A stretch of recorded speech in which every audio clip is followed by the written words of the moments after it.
mentorship is critical. I mean, if you want to smart cut anything in life, there's someone out there who is doing what you want to eventually do. Just follow what they did. All right, guys, my name is Julian, and I am a partner in the Real Estate Investors Group. And today I have a very special guest, Mark. He's the land geek. And we're going to be talking about suddenly he loses everything. What would he do? And so, Mark, thank you for hopping on the podcast. Please, this is a very pressing question. So there's a lot of listeners that are waiting on your answer. What would you do? So, okay, I lose everything. I'm going to have to get some money to start doing my real estate model. So I'm going to have to figure out how to get, let's say, $500. Okay. If I can get $500, that's going to be enough to get me to mail out offers for raw land. So Julian, let me just walk you through the model. So I'm going to take you step by step exactly what I'm going to do. Yeah. So where do you live? I'm in Miami right now. Okay, you're in Miami. So I'm going to assume that you own 5 acres of raw land in Colorado, and you owe $200 in back taxes. So you're advertising 2 important things. Number one, you have no emotional attachment to the land. You're in Florida, properties in Colorado. And number 2, you're distressed financially in some weird way because we don't pay for things like our property taxes. We don't value them in the same way. As a result, the county treasurer keeps sending you notices saying, Julian, if you don't pay your property taxes, you're going to lose that property to a tax deed or a tax lien investor. So all I'm going to do is look at the comparable sales on your 5-acre parcel for the last 12 to 18 months. I'm going to take the lowest comparable sale. Let's say it's $10,000. Okay. I'm going to divide by 4. And that's going to get me what Warren Buffett would call a 300% margin of safety. So I'm going to send you an actual offer of $2,500. Now I know I only have $500, so we'll get to that point. Yeah. Now you accept the offer, right? Yeah. Why? Because for you, $2,500 is better than nothing. In reality, 3 to 5% of people are going to accept my quote unquote top dollar offer. Yeah. But now that you've accepted, I have to go through due diligence. I have to confirm you still own the property. I have to make sure the back taxes are only $200. I want to make sure there's been no breaks in the chain of title, no liens or encumbrances. And because it's only $2,500, I'll save money. I'll use my team in Jamaica who's connected to an American title company. It'll cost me about $11 for them to get all that title information for me. At the same time, I'm going to get aerial maps, plat maps, satellite maps, and get pictures of the area.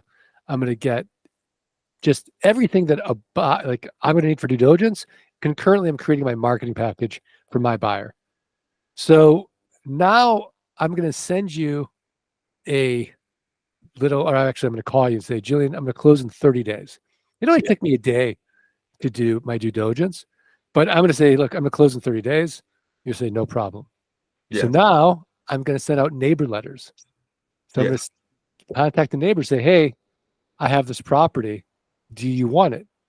Yeah. Now the neighbors, protect your privacy, protect your views. Yeah. So now a neighbor says, okay, I'll buy it for $10,000.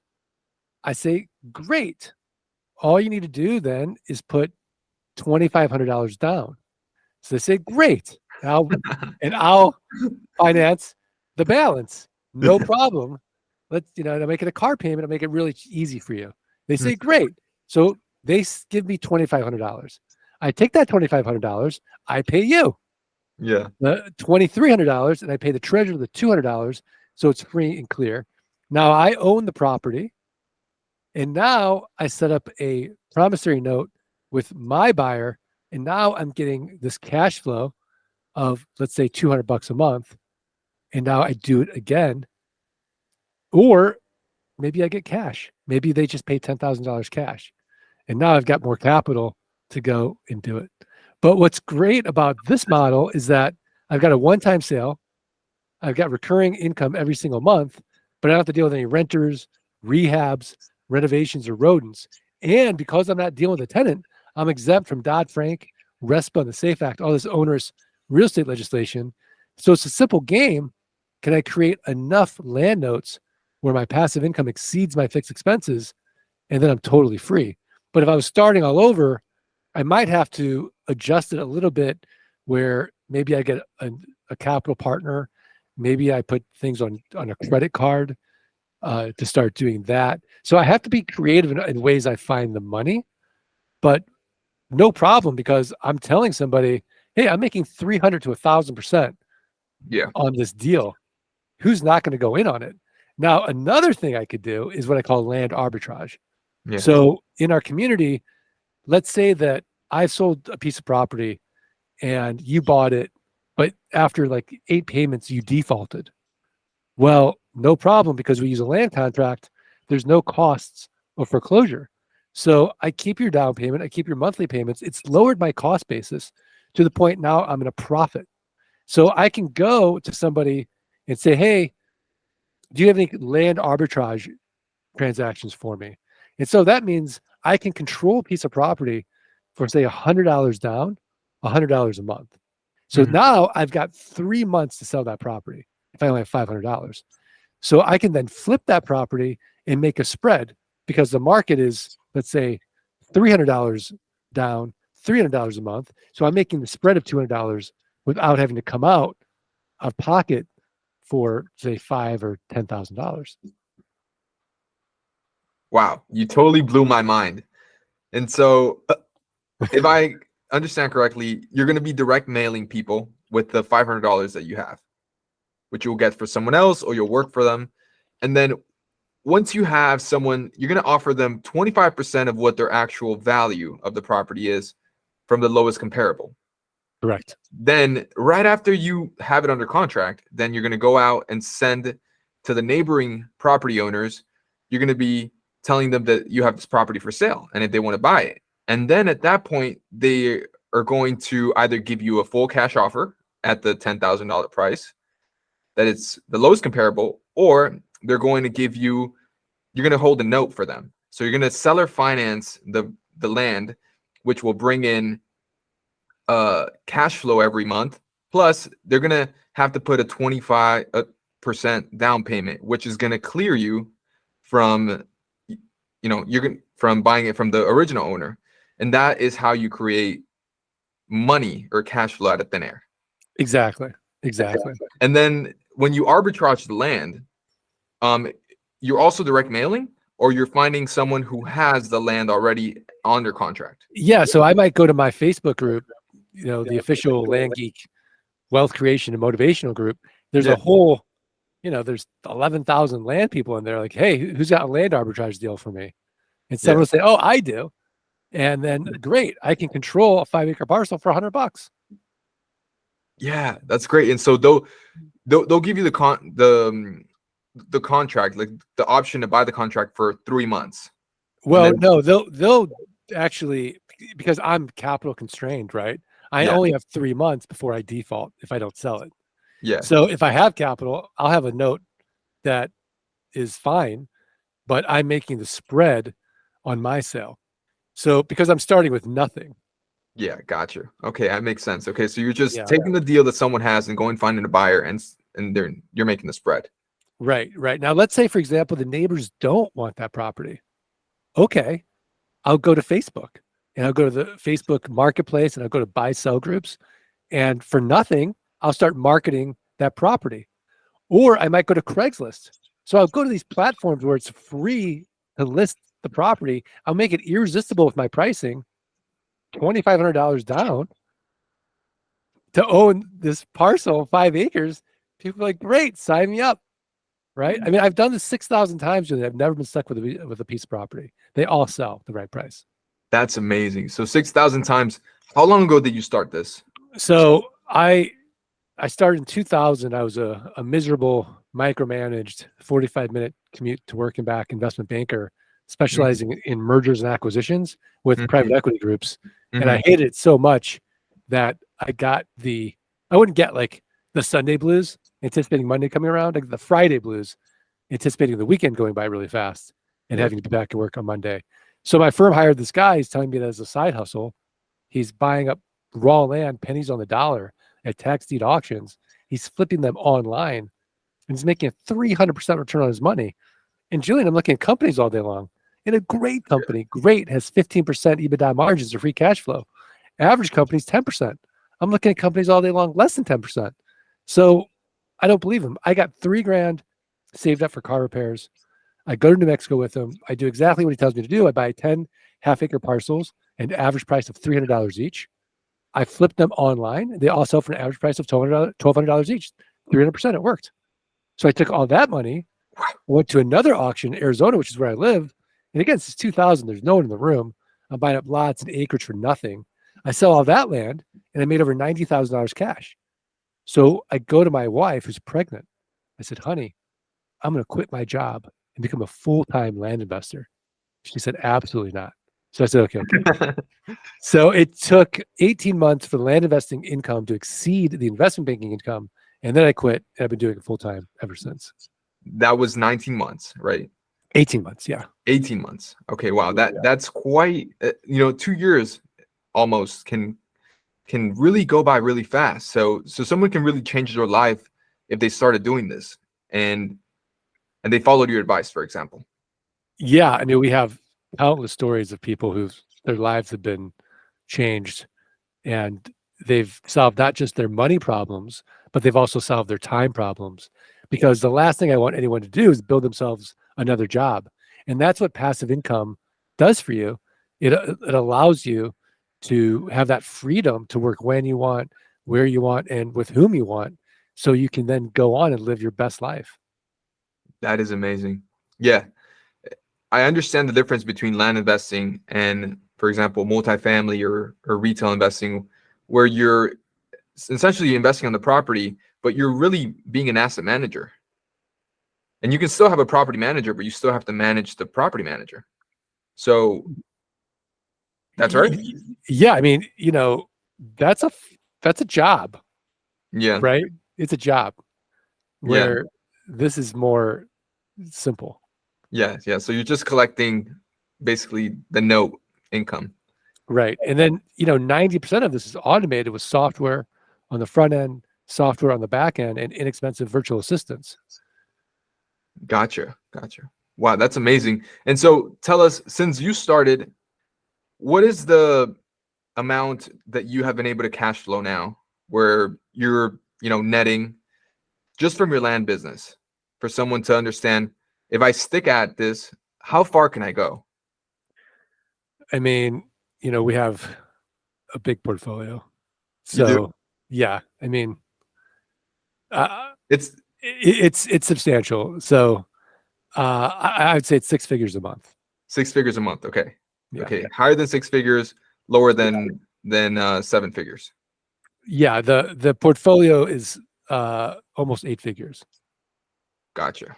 Wow. Yeah. That's amazing. And you don't have a job, right? No, none of this. You're not managing any tenants or. No, I work in the land business about 30 minutes a week, just having a meeting with my acquisition team and my acquisition manager. That's amazing. So how long did it take you to get free? Also, because there is some development into the team that needs to be done in order for you to also outsource yourself from the acquisition like you've done. Yeah, I mean, this is, a crazy thing, because I didn't know that I built myself a job until, and actually I'm just writing my second book called Dirt Rich 2. The plot thickens, how to scale a land business and do all these things and how to create this. But the way it started was I was having coffee with a buddy of mine. He sold his company for $360 million. And so I was kind of like bragging to him about my land business. And somehow I called it a business. He's like, stop. He's like, you're insulting me. I'm like, what are you talking about? He's like, what business are you talking about? He's like, this is not a business. This is a job. Because I was telling you what I was doing every day. Yeah. He's like, if you died tomorrow, your so-called business, who's running it? What's going to happen? I'm like, oh. So that's when he started helping me systematically getting out of the business and creating the machine so that it can run without me and have a self-managing company. But until then, I didn't realize it. And so it took years for me to figure that out. and that's why I help other people now. They can do it in about a year. That's amazing. So somebody can in a year automate their land investing business in a way that other people are managing the acquisitions, and they're spending about 30 minutes a day, just like you are right now. Well, they're probably spending maybe 2 hours a week in it. They're probably not 30 minutes like me, because they don't have probably as capable a team. They've been doing as long as me, and they don't have the confidence probably that I have either. But they might be. They might Yeah, be. yeah, that's But I would say that, the average person is doing it as a side hustle, getting to a point where they're trying to get their passive income to exceed their fixed expenses, and then they can quit their job or they could retire their spouse and do all that. So they're just doing slowly and systematically, because to your point, like, you have to have capital. So if you could just assume for every 100,000 of capital into land, it'll throw off 10,000 a month in passive income. So you can kind of budget then, okay, this is how much capital I'm going to need to throw into land, and then I can, kind of go from there. got it. So it's kind of like in the commercial sector, what they say the cap rates. So it's kind of like a 10% cap on a $100,000 land. You'll throw out 10,000 a month. 10,000. Oh, so it's actually more. Yeah, Uh, that's that's 120,000 a year. 100%. Yeah. Wow, so it's 100 cap. Yeah. Yeah, that's amazing. And so I want to highlight a little bit. In the beginning of the story, you said that you found a guy that was doing land flipping that told you about this, that he was making 300%. How did you find this guy? Because we worked together. Huh? We worked together. You worked together? Yeah. So this guy was he was investing in the land business, and one day he told you about it. And Yeah, we were just got into it. we were just having a drink together. He's telling me what he's doing. I'm like, oh my gosh, I don't believe you. That's amazing. So he took me. He's like, here, I'll show you. That's amazing. And so after that, you got a mentor, right? Or you went to a seminar where you learned something? No, I didn't have a mentor. I had a business mentor, but I didn't have a mentor because at that time, no one was doing what we were doing. So we're just kind of off trying to figure it out together. Oh, nice. Okay. And so that's great. And so now later on, when you talked to the guy that had the exit, he became the mentor or the person that was helping you kind of operationalize the business. Right. Exactly.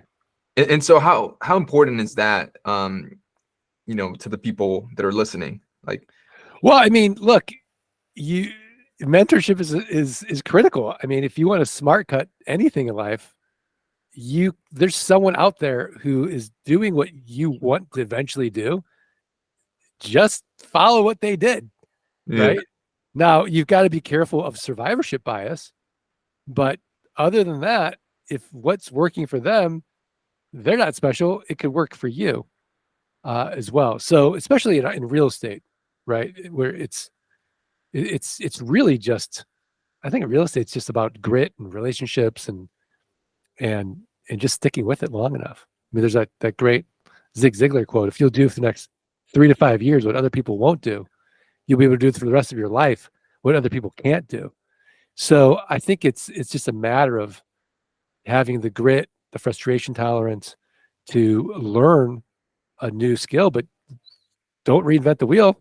Go to someone who's already done it and learn. And smart cut it. That's amazing. And so how do you talk to someone that you want to have as a mentor? Is that something you can speak on? So, well, I think that to successfully, have them help you, like you had that person help you. Yeah, I mean, today I would pay for a mentor. I wouldn't, because a good mentor is busy, and they're not gonna, you're not gonna break through. Like, Yeah. I can't cold email Elon Musk and be like, hey, we teach me how to be a billionaire, right? So I would say that I'd need to add value to someone's life first. So it just so happened, like, my mentor, we had friends together. We were socially already together. We already knew each other. So we had a relationship. But if I went into him cold, which a lot of people try to do to this day, he just blows them off. But if I went and said, hey, can I add value somehow? And the quickest way to add value is just pay them money for their time. No problem. Yeah, that's amazing. Get their attention. It's amazing. And so I want to take a little bit of segue into what you built. So you obviously you've done this for yourself and you operationalize the business, but you've also built a great community. Is that right? Yeah, we have a great Land Geek community. And so when was that built and what was the big vision for it and the values? So I started teaching in 2011, and it was just by accident. Someone was on my website and called me and said, hey, will you teach me how to do what you do? I said, well, I don't teach this stuff. Mm-hmm. And he's like, well, how about if I pay you this? I said, oh, okay, well, I'm a teacher now. let me get back to you. So I talked to my wife about it. She's like, well, that makes no sense. Why would you teach anyone your niche? Because you're going to create your own competition. Mm-hmm. I said, well, that's a good point. Why would I teach anyone this? So I said, well, let's just put on our investment banking hats. How big is the market? And so the market is massive. There are billions of acres of raw land available. There's no hedge funds. There's no private equity groups. You couldn't think of a more boring niche. You're not going to go to the DIY network or HGTV and see flip this land. The before picture's raw land. The after picture's raw land. So I did some calculations. Said, look, me, this guy, 1 million people could be in this niche. We'll all run out of money before we run out of deal flow. So it made sense. Like, hey, why don't I help people get out of what I call solo economic dependency, which means they're not personally working, they're not making any money. And so that's been incredibly gratifying to me because, yeah, I mean, flipping land and for me personally helps my family. Mm-hmm. But for someone to say, hey, what you teaching me how to do this has changed my life has been the most gratifying thing I've done professionally. And to have that impact is amazing. That's what keeps me motivated every single day to continue teaching people. So through the years, then I've got the Art of Passive Income podcast. I've got my book Dirt Rich, and the community has just grown and everyone's abundance minded. Everyone's helping everyone out. And we're all just a bunch of geeks that kind of geek out on land and technology and cash flow. And it's awesome. That's amazing. I'm glad that you did build this community because I got a chance to snoop around and it really is a lovely community. And thank you. And you're a great leader. So that's amazing. Thank you. And so where from now? I mean, do you have like a goal of how many people you want to impact? Yeah, it's so funny. I'm reading this book now by what's his, gosh, I can't think of the author's name. It's Lee Benson. What's your most important number? So what's your most important number? It's how many people have you served? And so, for me, I think that, if I can get to that 1 million mark and serve 1 million people and not destroy the niche, great. Yeah. Yeah. Nice. That's amazing. 1 million people whose lives you help get out of solo economic dependency. Is that right? Yeah. Solve their money problems and their time problems so they can move up Maslow's hierarchy of needs into self-actualization and really have that time and energy and resources to live a higher purpose and do what they really want to do in life. I mean, I have no passion for dirt, but I love the fact that the cash flow gives me the time and resources to really deepen all my relationships, because at the end of life, like what really matters? Were you loved and did you love? Yeah, that's true. And how did you look to build a community? Where did you look to find ways to create a community? Like what resources did you pull? Yeah. So because I'm so ambitiously lazy, I really just would start delegating to people in the community. Hey, could you own this piece of the community? Could you own that piece of the community? And so that they can moderate and help build it. And so we could automate so much of it as people started to learn more about the niche. We could direct them to the community and get them involved. And and have the leaders in the community lead them, so I could still have a life. That's amazing. So you started delegating, and that's how you build this community because other people stepped up to be community leaders. Exactly. So there's a great book by Adam Grant Hmm. called Give and Take. Have you read that? I know Adam Grant. I've read another book from him. I can't name it right now by heart, but I know him. He's Yeah. a very good professional who does research. Yeah, he's like the most popular professor at Wharton, Hmm. and so he wrote this book. He's doing this research, and so who do you think is the most successful person at a company? The giver, the taker, or the matcher? Mm. Who Well, who? I know about this story, so So so yeah, yeah, so and then the who's giver the giver, and who's the least successful at the company? is The the giver? taker. No, it's the giver. Oh. So it's both. And so the difference is the Mm, person who's least successful is giving too much, and gotcha. they're doing everything themselves. And the giver at that is doing well is creating other givers and helping other people become givers so that their impact can be spread out and grow and ripple out. Can be magnified. It Yeah, can be magnified instead of them just dropping their own work and helping. They teach other people how to help. that's amazing. And so you read this book, and then you basically internalized the principles, and you started doing it. Yeah, absolutely. I mean, I think the book was a little later, but I think it really fortified those principles because that's just how I've been able to build 3 companies. And that's amazing. And so now that you mentioned that you've been able to build 3 companies, what besides your land investing business and the community, what is the other company that you have?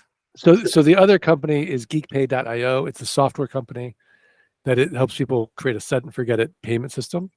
Mm-hmm. So to manage the notes, and so there's that company, and then there's the land company, and then there's the land geek. Nice. That's awesome. Yeah. So you've kind of really, built your niche in there, and you started servicing the people that you were already servicing. Correct. That's amazing. Correct. And and how do you like to spend your time?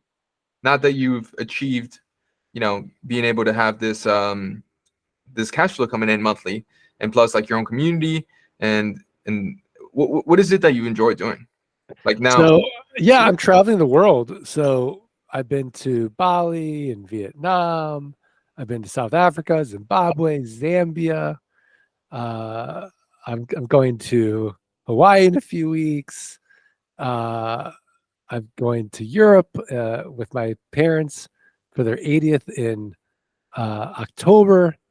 So I just love to travel and see the world, expand my horizons. But day to day, I really just love to learn. I'm just curious about things. Um, I, I try to, you know, just do things that don't cost any money. So, how can I have a calm mind? mhm, I meditate, a fit body. So I like to work out and try to, eat right and, have a house full of love. And so deepen all my relationships with my friends and my children and my family. that's amazing. And so I know that you mentioned, I mean, when you first started, you said your wife was pregnant, right? Right. And so that child is now grown up, and seeing the progression of your success, how were you able to parent your child? Yeah. I mean, the jury's still out whether it was a good thing or not, but I was able to be with my kids all the time. All the So I worked it from home. I never missed anything. I would take them to school every day. I would pick them up. Was in all their activities. So I was a very hands-on dad because I had that time flexibility and could work around their schedules. So looking back, could I have grown faster if I wasn't doing that? Absolutely. Right. Yeah. I mean, I probably had some bad boundaries when they were young, but I don't regret it at all Mhm. because I got to spend that precious time. And now it's so funny because people I'm working with are having young kids. I'm like, hey, I know it's hard, but remember, there will be a last time. There'll be a time when, that's the last diaper you'll change, right? Yeah. And we're not even aware of it, or the last time you can even pick them up, or the last time that they'll want to be with you and they're excited to see you, because then it becomes about their friends. And so to be mindful of that last time and how special that can be really sort of punctuates the day and allows you to be a lot more patient when the kids inevitably frustrate you, because you're like, yeah, this, there's a last time for this. Yeah. Yeah, that's amazing. It's amazing how you were so present in the lives of your children. You have one, or is it? I have three. You have three. Okay, Yeah. that's amazing. Wow. I mean, that's really wonderful and speaks a lot about you. Thank you. And what about what level and income was it when you really felt like you had financial freedom? I mean, when I did- think that, you know, I've had the roller coaster ride, and I write about this in Dirt Rich, because in the beginning I was making a lot of money and I just kept spending money. So I had like Parkinson's law of money. Like the more money I made, the more money I spent. So I had a nanny and I had a housekeeper. I had, like I wasn't even a car guy. I had to buy a luxury car because my Mhm. neighbors had luxury cars. I had a big house, which was way too big. I didn't need. And so, 2010, I really got hit from the Great Recession. And, all of a sudden, like half my income was gone. And so it was really a great wake up call of what's really important in life, because there's nothing out there that will make me happy. All those things are great. I'm not saying don't get, you know, those things, Mhm. but I'm just saying, like, they're not going to make you happy. Mhm. The hedonic treadmill is real. You'll get adapt to it. But what what it taught me was, because I didn't know that. I thought, oh, this is what rich people do and I can Mhm. do it. And I didn't realize, like, it was just this feeling of not enough. I didn't feel like I was enough. And so I was starting to get all these things that feel enough. It didn't do it. And so, through lots of therapy and, you know, I'm at that point where I realize, like, there's nothing out there that's really going to make me happy. And so I can enjoy all the great pleasures of life, but I could also enjoy the simple things in life just as much. And so, like, this stoic way of can you enjoy lobster and steak and beans and rice just as much? And that way it sort of takes all the pressure off of me to have financial freedom in the conventional sense. So, you know, I've solved my money problems. I've solved my time problems. A long time ago, I'd say I've been, semi-retired, for years and years. But that being said, if I lost everything tomorrow, I'd still be happy. Like, I know I've already, I've done like a fear setting exercise. I know how to be homeless and be happy, right? So I've thought these things through, and so I think ultimately, uh, I know how to be free. That's amazing. And it's funny because you experienced it, but I've heard a lot of people talk about it, that everybody wishes that they got all the money in the world that they could ever possibly want, plus like all the fame they could possibly want, only to find out that it was empty and meaningless, and you still had yourself in the same room everywhere you go. Yeah, it's so true, right? Like everywhere you go, there you are. I mean, because I'm traveling and I'm in these amazing places, and it always sort of is disconcerting to see, families fight on vacation. Yeah. And because, they have all the resources, like a billion people in Mhm. the world would consider their dreams answered to be them. Yeah. And they're not even realizing how lucky they are. And, these little things just can just upset a day, and it doesn't need to. Yeah. Yeah, that's amazing. And so what is it like to see your, you know, have you ever asked your children, like, what is it like to see dad like do what he's doing? Like, Are they proud of it? Like, what do they have thoughts on you? So funny. My kids are not interested yet in money yet. Oh, They're not. They will be once they get their first bad job. But I've been very, very cognizant of not pushing my stuff onto them and letting them just sort of being the living example. So I show, I don't tell. And mhm. so like my son and I will have conversations about passive income, and I'm like, yeah, I've got a book here, and I might be like, yeah, there's this book you might want to read called Rich Dad Poor Dad. It's pretty cool, right? Mhm. But I don't force anything on Yeah. them, and but I know for sure, like just through osmosis, they will end up solving their money problems, their time problems, because that's what they grew up seeing. And Yeah. then they'll see, oh, wait, I'm living in a way that's not aligned with my family values that I grew up with. I have to make Mm. a change.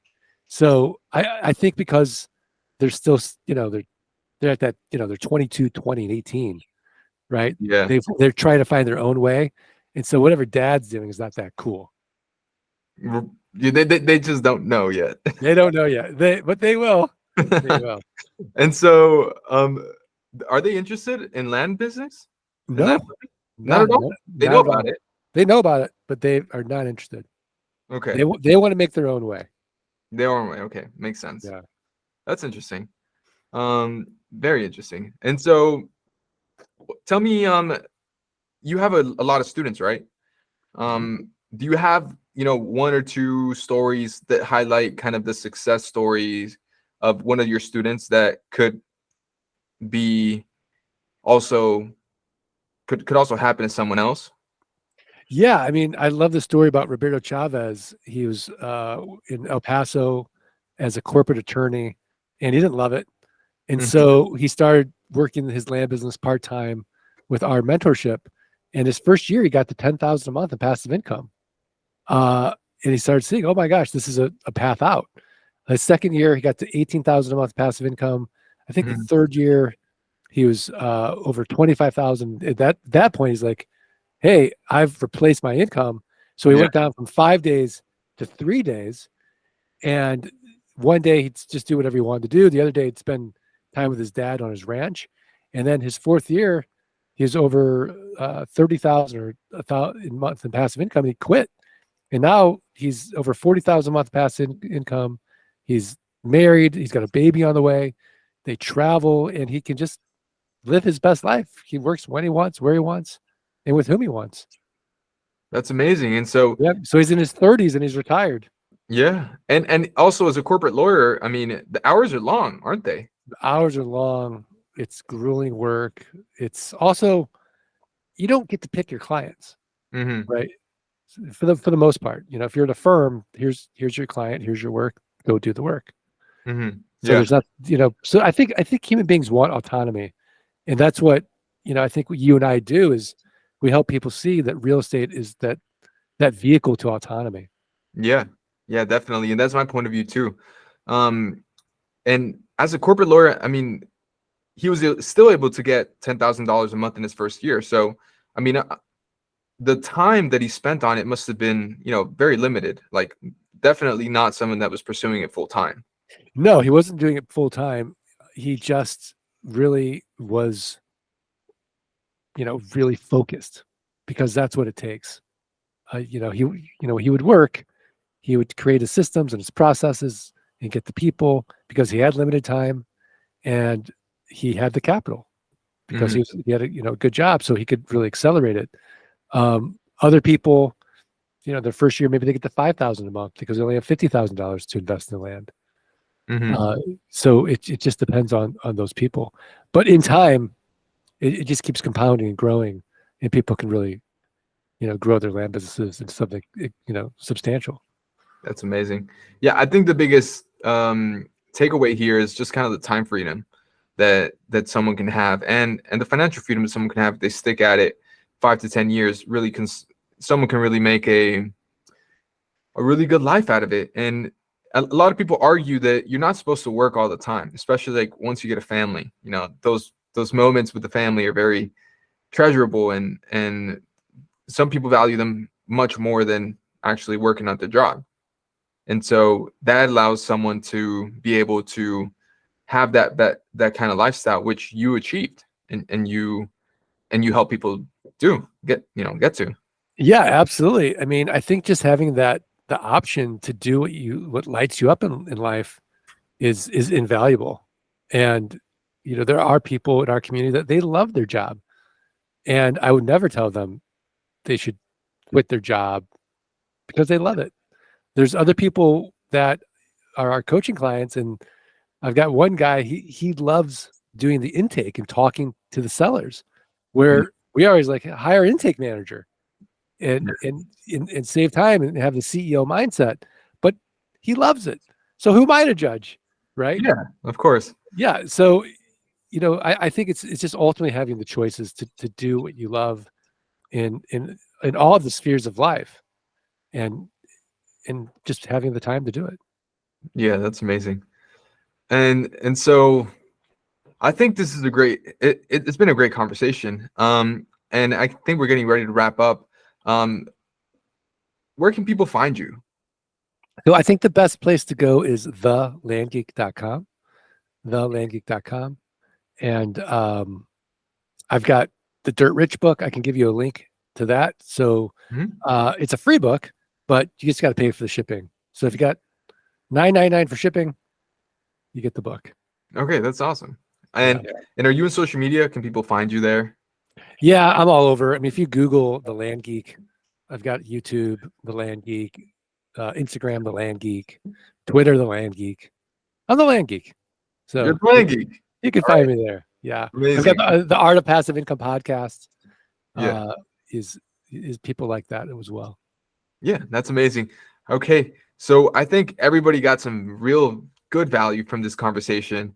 And Mark is a very smart guy. And you can tell that he really loves his community, and he actually has a philosophy of life. And so I definitely encourage you to go check him out at thelandgeek.com. And I hope you stay tuned for another episode of Julian Castle with the Real Estate Investors Group. Thank you so much. And Mark, thank you so much for today and your wisdom. We appreciate you, and we hope to have you as a guest in the future. Thanks, Julian. Appreciate you. Okay. Bye.